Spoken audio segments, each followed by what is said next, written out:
If you need to restore a Hostinger backup, this tutorial will walk you through the process step by step so you can get your website back up and running quickly. Whether you're recovering from a mistake, updating to an older version, or simply checking how your backup system works, this guide will make the process simple and clear. And if this video helps, please take a second to hit like and subscribe for more easy Hostinger tutorials. Alright, let's jump in.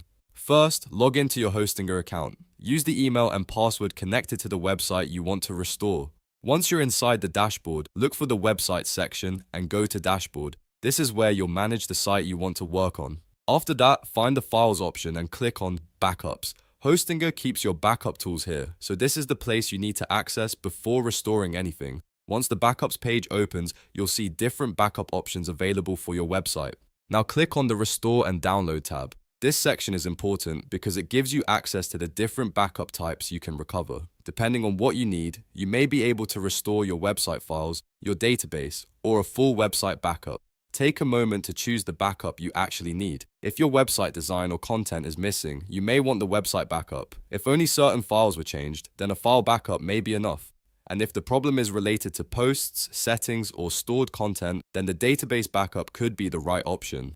Choosing the correct backup type is important so you don't restore more than you need or miss the files you actually want back.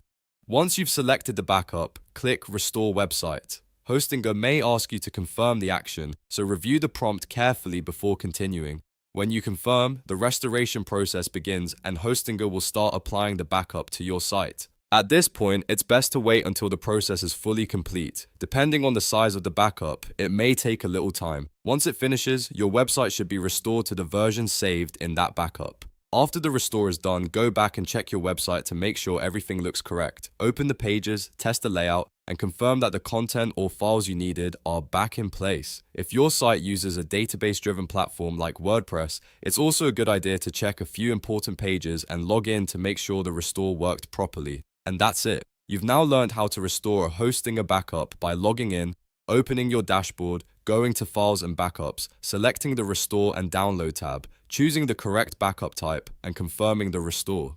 It's a simple process once you know where everything is, and it can save you a lot of stress if something goes wrong with your website. If this video helped you out, please hit like and the subscribe so you don't miss more Hostinger tips and tutorials. Thanks for watching, and I'll see you in the next one.